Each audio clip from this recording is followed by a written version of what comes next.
নমস্কাৰ সকলোকে মই কুইনে মোৰ অন্য এটা ৰেচিপি ভিডিঅ'লৈ আপোনালোক সকলোকে স্বাগতম জনাইছোঁ। এয়া দেখিছেনে ঘিউ আৰু বাটাৰ মই কাজু, লং, ইলাচি, ডালচেনি আৰু পিঁয়াজ, ৰচুন, তেজপাত এই সকলোবোৰ ফ্ৰাই কৰি ল'লোঁ। ফ্ৰাই কৰি ঠাণ্ডা হোৱাৰ পিছত মই মিক্সিত এইখিনি গ্ৰাইণ্ড কৰি ল'লোঁ।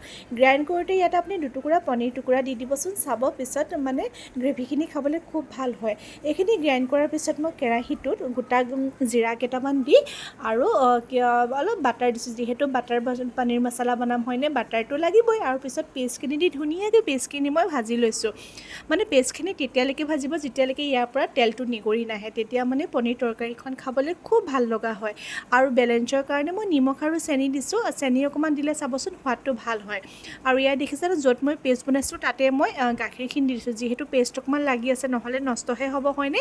আৰু পনীৰ এনেকৈ গাখীৰত বনাবচোন খাবলৈ আৰু ভাল লগা হয়। যিসকলে বনোৱা নাই ট্ৰাই কৰিব দেই। এয়া দেখিছেনে মই গ্ৰেভিটো ইয়াত দি দিছোঁ গোটেইখিনি, মানে গাখীৰখিনি আৰু পেষ্টৰ লগত ধুনীয়াকৈ এটা উতল অহাৰ পিছত পনীৰ দিছোঁ। যিহেতু পনীৰৰ কোৱালিটি ভাল সেইকাৰণে মই ফ্ৰাই কৰা নাই।